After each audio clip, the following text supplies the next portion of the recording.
전기차 쪽에서의 그리고 의회에서 법안을 중국 맞는 법안들이 발의가 되고 그리고 ESS 쪽에서 퇴출이 되기 때문에 사실상 이 북미 시장에서뿐만 아니라 지금 유럽도 마찬가지로 배터리 3사가 이런 글로벌 노 차이나 존이라는 이런 그 확산 속에서 상당한 기회를 얻을 수 있다고 볼 수 있겠습니다.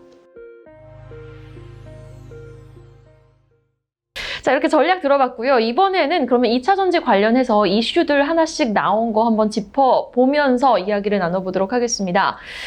미국의 중국산 배터리 압박이 조금 심화되는 양상입니다. 지난달에는 중국산 전기차에 대한 관세를 좀 강화하는가 하면은 이번에는 미국 의회가 중국 CATL이라든지 고션 하이테크의 공급망이 좀 강제 노동을 사용하고 있다라고 지적을 하면서 이들 업체의 제품을 수입 금지하자라는 이야기가 나오고 있거든요. 네. 오히려 K배터리에는 수혜가 예상되고 있는 상황 아닙니까? 당연히 그렇고요. 지금 두 번째 주제가 글로벌 제목이 노 차이나 존 확산, K배터리에 기회됐다 요거 얘기고요. 아까 방금 말씀하신 게 이제 이거예요. 몇 가지가 있는데 일단은 가장 먼저 나온 게 어제 나온 거죠. 6월 11일자 그저께네요. 그저께 나온 뉴스가 그 국토안전안보부에서 그 중국산 배터리 사용 금지를 해야 된다는 그 내용에 대해서 미국 공화당 하원 의원 4명이 그 법안을 제출한 거고요. 이게 제목이 해외 적대국 배터리 의존 분리법이에요. 이걸 발의했는데 워딩 되게 세죠. 그러니까 이제 아예 그 지정학적으로 그 라이벌을 공급망에서 아예 배제를 하겠다는 얘기고, 그래서 특히 거기다 대놓고 이제 CATL과 고션을 딱 얘기를 했고, 중국 본토의 본사들도 6개 배터리 기업에 대해서 미국 안에서 사용하는 걸 금지하겠다는 그런 법안이에요. 그래서 이게 미국의 공급망을 중국으로 완전히 분리하는 것을 목표로 한다라는 그런 굉장히 강력한 법안이 나왔고요. 그래서 이 내용을 보면은 그 시멘스 의원 성명을 통해서 얘기 나온 게 중국 공산당이 그 국토안보부의 그 리튬이온 배터리 의존에서 얻을 수 있는 경제적, 안보적 취약점을 악용할 수 있는 데 그 의미가 있다라고 얘기를 했고, 이러한 이제 배터리 같은 경우에 그 동의했던 의원이 요 시멘스 의원 외에 하원 의원 4명 말고도 여기 보면 새로 설치된 중국 공산당 선정위원회 위원장인 존 물레나르 의원도 이 법안에 공동 후원을 했거든요. 이 사람을 잘 봐야 됩니다. 존 물레나르, 이 사람이 이따 또 나올 거예요. 그리고 이 법안에 명시한 기업 중 하나가 이제 고션이거든요. 지난해 이제 뭐 여기 고션이 북미에서 뭐 그 양극재 기업 공장 짓는다고 해서 양극재가 또 빠지게 됐잖아요. 배터리 기업 팩트 체크하고 뭐 이랬던 건데, 이게 어쨌든 중국과의 커넥션이 있기 때문에 이제 그 주민들과 또 이제 마을 이사들이 지금 맡고 있는 상황이고요. 그 지역 해당 그 대표자 그 물레나르 의원도 그 미국의 세금이 우리를 희생시키면서까지 그 핵심 기술 장악하는 중국 공산당의 희망을 실현하는데 사용되면 안 된다. 고션이 미국에서 공장을 짓는 거를 맡고 있는 의원이 물레나르 의원이고, 그 의원이 그 배터리 해외 적대국 배터리 의존 분리법 발의를 같이 참여했다라고 보시면 되겠고요. 그래서 굉장히 강한 법안이 크게 2개가 나왔다라고 볼 수 있겠고, 그다음 아까 말씀하신 이겁니다. 미국 공화의원이 중국 배터리 기업의 그 CATL과 고션을 블랙리스트로 등재를 요구했다. 이거 뭐냐면은 그 신장 위구르 쪽의 그 강제 노동과 연관이 됐다고 얘기를 하는 거고요. 거기에 이제 그 CATL이 그 위구르 강제 노동과 관련이 있다고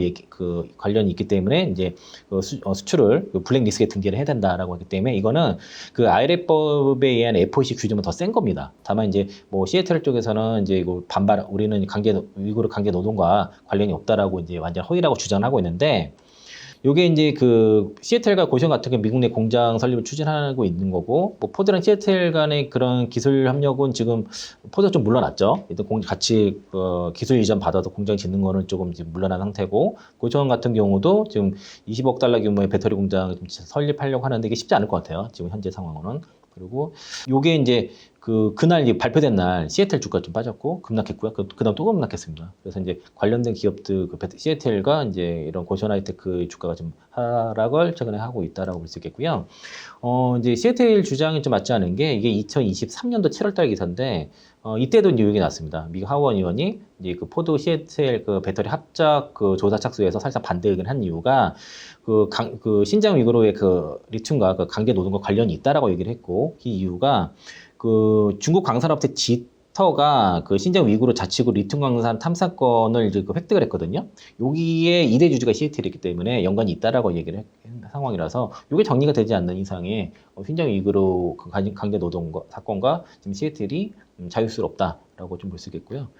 그 튀르기 같은 경우도 이제 7월 7일부터 관세가 40% 추가 관세가 되는 겁니다. 기존 관세에서 추가 40% 관세가 되기 때문에 또 이제 관세액이 $7,000 미만일 경우는 그냥 $7,000 부과돼 버리는 거예요. 그래서 비아디가 그 튀르기 쪽에 공장을 세우려는 이유도 이런 관세 영향이 있다라고 볼 수 있고요. 그리고 이제 이게 이제 EU에서도 지금 관세를 매기려고 하고 있는데 어제 나왔습니다. 그래서 이제 기본 관세 10%에 17%에서 38.1%까지 최대 48.2% 관세 폭탄을 지금 예고를 했고 추가적으로 부과를 한다라는 말이죠. 이게 이제 혼돈이 있었는데 처음에 연합뉴스에서 그러니까 기본 관세를 얘기 안 하고 17%에서 38% 이후에 얘기만 했거든요. 그래서 일부 애널리스트라든가 뉴스에서도 최고 38%로 자꾸 얘기가 워딩이 나왔는데 10%가 기본에 있어요. 추가 관세 발표를 한 거예요. 추가 관세. 그래서 요게 지금 김철중 애널리스트가 정확히 얘기를 했고요. 이제 상계 관세는 10% 기본 관세 추가로 붙는 관세인 거예요. 그래서 기본 관세고 그 비아디 같은 경우가 상계 관세가 이제 이렇게 17.4%, 길리가 20%, 그 상하이 자동차 그룹이 38.1% 해서 비아디가 27.4, 지리가 30%, 상하이 자동차 그룹이 48.1이 된 겁니다. 그리고 조사한 업체들은 이제 평균 31% 정도이고 조사 협정을 안 한 애들은 그러니까 평균 이제 21% 부과를 하는데 조사 협조 안 하면은 48.1이 돼버리는 겁니다. 그래서 이제 조사 협조한 쪽은 최소 그러니까 이 평균으로 31% 되는 것인데 삼성증권의 그 모빌리티 담당 이민영 애널리스트가 코멘트한 거는 결국에는 이게 이제 그 7월 4일부터 부과되는데 중국에서 생산되는 테슬라라든가 다른 이제 그 중국 브랜드가 아닌 차들도 부과가 되거든요. 유럽으로 설치된 것들. 그러다 보니까 이렇게 되면은 이제 뭐 폭스바겐이라든가 스텔란티스 이런 그 유럽 업체라든가 현대기아차 같은 경우에 어쨌든 중국 업체들한테 대응할 수 있는 2, 3년 정도 시간을 벌었다라고 이제 평가를 하고 있고요. 여기도 보면은 그래서 유럽 업체와 현대기아가 반사액 예상이 된다라는 얘기를 하고 있어서 이문영 애널리스트 코멘트를 좀 읽어보시면 좋을 것 같고요.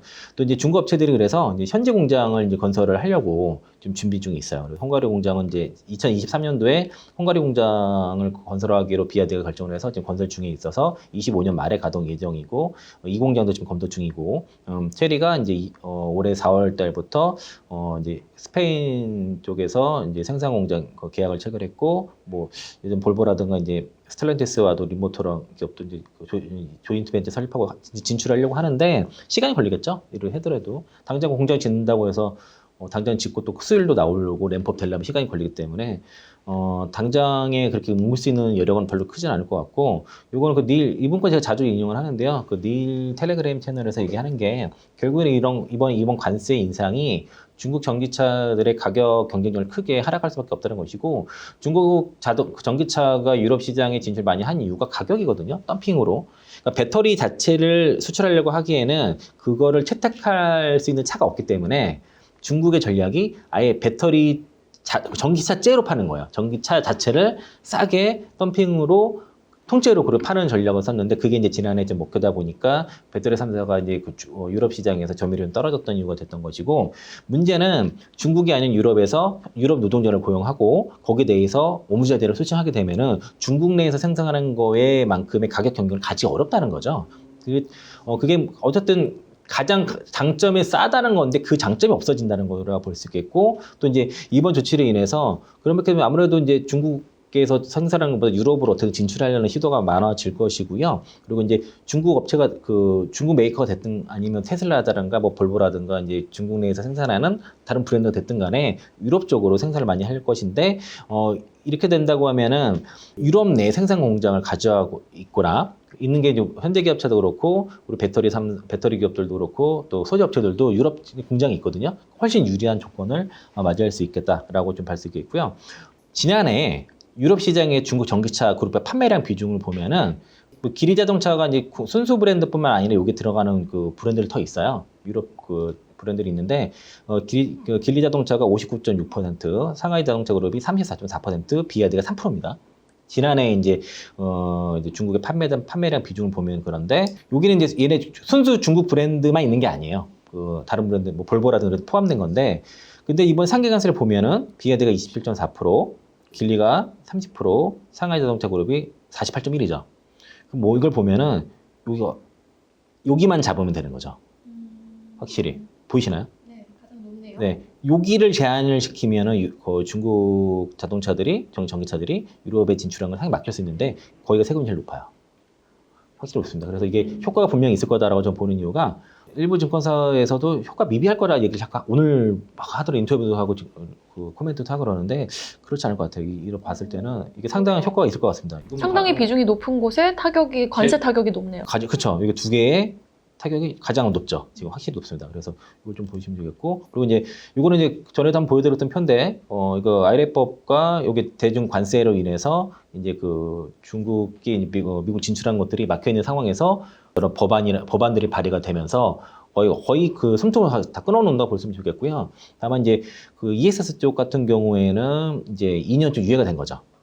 그 정도로 생각하시면 좋을 것 같고, 이게 전기차용이 아닌 쪽은 26년부터 적용되니까 이 부분은 26년부터가 이제 국내 업체들이 적용될 것이고, 내년부터는 확실히 이제 그 점유율이 확연히 더 올라갈 것으로 보여 있고요. 요게 이제 ESS 시장에서 중국 배터리도 퇴출이 되는데, 이게 이제 그 지난해 점유율을 보면은 미국 시장에서 점유율이거든요. 그러니까 글로벌 시장의 점유율인데, 요게 보면은 SDI가 5%, 엔솔이 4%고 나머지 다 중국 기업이에요. 그러면은 이게 이제 북미 시장에서 점유율이 대략 한 89%, 90% 정도 점유를 하고 있는데, 그게 이제 국내 업체 배터리 3사로 다 오게 될 것이라는 거죠. 그리고 파나소닉 같은 경우는 요게 아예 없고, 전기차 시장 쪽에서도 이제 미국 테슬라 쪽에 물량을 많이 뺏기다 보니까 내수 쪽으로 집중하겠다고 하기 때문에 전기차 쪽에서도 더 점유율이 올라갈 수밖에 없고, 그래서 그러다 보니까 우리가 이제 그 중국 업체들이 미국 ESS 시장에서 퇴출이 되게 되면은 우리 양산이 다 26년도에 있거든요. 그러니까 거기에 맞춰준 겁니다. 우리가 그 양산이 올라올수록 시간을 벌어준 거고, 기존의 7.5에서 25%까지 26년부터 관세 크게 인상되면서 우리가 이제 여기 기회를 잡았다고 볼 수 있겠고요. 그리고 이제 그 ESS 시장의 규모 자체가 사실 전기차 다음으로 굉장히 큰데, 지금 북미 쪽에서의 점유율이 그 전체 시장의 30% 정도 되거든요. 이 시장을 우리가 이제 상당히 가져올 수 있다라고 좀 볼 수 있겠고, 이게 이제 그 ESS 시장에서의 관세가 되게 중요한 게, 그동안은 그 IRA법의 규정이 전기차만 받았다가 ESS 쪽에서는 받지 않았는데, 이게 이 관세가 적용이 되면서 이 부분에서는 이제 중국 기업들이 사실상 이제 무증공산이 될 가능성이 높아진 거죠. 거기를 우리가 좀 차지할 것이고, 엔솔 같은 경우가 5년 내에 ESS 사업 매출을 3배는 올리겠다고 얘기를 했고요. 그리고 이제 지난 그 4월달 1분기 실적 컨퍼런스 꿀에도 요 ESS 쪽과 LF 배터리 사업 관련된 사업을 확대하겠다라고 언급을 했고, 그리고 이제 오창 공장에서도 ESS 배터리 일부 생산 중인데, 이제 그 미국 애리조나주에서도 2026년부터 ESS용 LF 배터리를 17기가와트씩 규모 생산할 예정이고요. 최근에 뭐 하나캐슬과 뭐 1조가량 이제 배터리 공급을 했고, 이번에 인터 배터리에 보면은 삼성 SDI 쪽에서도 그 ESS 배터리, 특히 SSBB라고 해가지고 ESS 배터리 제품 통째로 그 시스템 자체를 만들었어요. 또 화재에 강한 그걸 얘기를 했는데, 여기는 NCA가 들어가게 됩니다. 그래서 화재에도 강하면서도 제품이 좋은 건데, LFP용도 있는데요.